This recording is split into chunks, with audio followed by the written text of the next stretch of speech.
তোমার তরে ইউটিউব চ্যানেলের পক্ষ থেকে আমি আল মামুন আপনাকে স্বাগত জানাচ্ছি। তো আজকে আপনাদের সাথে যে বিষয়টা আমি শেয়ার করব সেটি নিত্য নৈমিত্তিক একটি বিষয়। এটি হচ্ছে কিভাবে আপনি আপনার কম্পিউটার থেকে স্ক্রিনশট নিতে পারেন কোনো সফটওয়্যার ছাড়া। সেক্ষেত্রে আমি আপনাদেরকে দেখাবো, যেহেতু আমার উইন্ডোজ 7 রান করা, সেক্ষেত্রে আমি দেখাবো যে উইন্ডোজ 7 থেকে কিভাবে আপনারা খুব সহজেই কোনো সফটওয়্যার ছাড়াই আপনি স্ক্রিনশট নিতে পারেন। তো চলুন আমরা সরাসরি বিষয়টি চলে যাচ্ছি। স্ক্রিনশট নিতে হলে প্রথমে আপনি আপনার কম্পিউটারের স্টার্ট বাটনে ক্লিক করবেন। সেখানে গিয়ে অল প্রোগ্রামে যাবেন। সেখানে গেলে আপনি অ্যাক্সেসরিজ নামে একটি ফোল্ডার পাবেন। অ্যাক্সেসরিজের ভিতরে অনেকগুলি প্রোগ্রাম রয়েছে। সেখান থেকে আপনি দেখবেন এখানে ডিফল্ট স্নিপিং টুল নামে একটি অপশন দেওয়া আছে। আপনি এটাতে ক্লিক করুন এবং এটি হচ্ছে আমাদের সেই এলিমেন্টস যার সাহায্যে আমরা স্ক্রিনশট নেব। আপনি এই সফটওয়্যারটি সাহায্যে এই সফটওয়্যারটি ডিফল্ট দেওয়া থাকে মূলত, এটির সাহায্যে আপনি স্ক্রিনশট নিতে পারেন।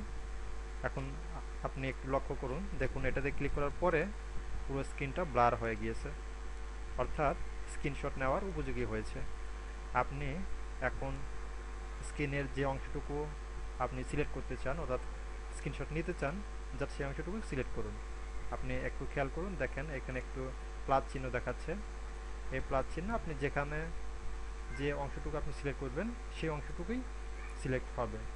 তো মাউসের লেফট বাটনে ক্লিক করে আমরা খুব সহজেই সিলেক্ট করতে পারি। দেখুন অংশটুকু সিলেক্ট করলাম এবং এই অংশটুকু সিলেক্ট হয়েছে। তারপর এটি আপনি সেভ করবেন। সেভ করার জন্য দেখুন এখানে সেভ অপশনটি রয়েছে, এখানে ক্লিক করুন। ক্লিক করার পরে আমার যেহেতু ডিফল্ট জেপিইজি দেওয়া আছে, অনেকের না দেওয়া থাকতে পারে, সেক্ষেত্রে আপনি এখান থেকে যদি জেপিইজি দেওয়া থাকে ভালো, যদি না থাকে সেক্ষেত্রে আপনি সেটি সিলেক্ট করে দেবেন। সিলেক্ট করে দিয়ে জাস্ট এটি একটি নাম দিবেন। নামটা দিয়ে আপনি পছন্দ অনুযায়ী যে কোনো ফোল্ডারে আপনি খুব সহজে সেভ করতে পারেন। আমি ডেস্কটপে সেভ করে আপনাদেরকে দেখাচ্ছি। সেভ বাটনে ক্লিক করে জাস্ট সেভ হয়ে গেল। একটু দেখুন, দেখুন সেভ হয়ে গিয়েছে। তো এইভাবে আপনারা খুব সহজেই আপনার কম্পিউটার থেকেই স্ক্রিনশট নিতে পারেন। তো আশা করি এই টিউটোরিয়ালটি আপনাদের কাজে লাগবে।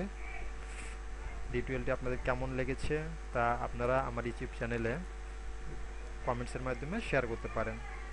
ভালো লাগলে শেয়ার করতে পারেন, অথবা আপনি আমার চ্যানেলটিকে সাবস্ক্রাইব করতে পারেন। তো ভালো থাকবেন সবাই। আল্লাহ হাফিজ।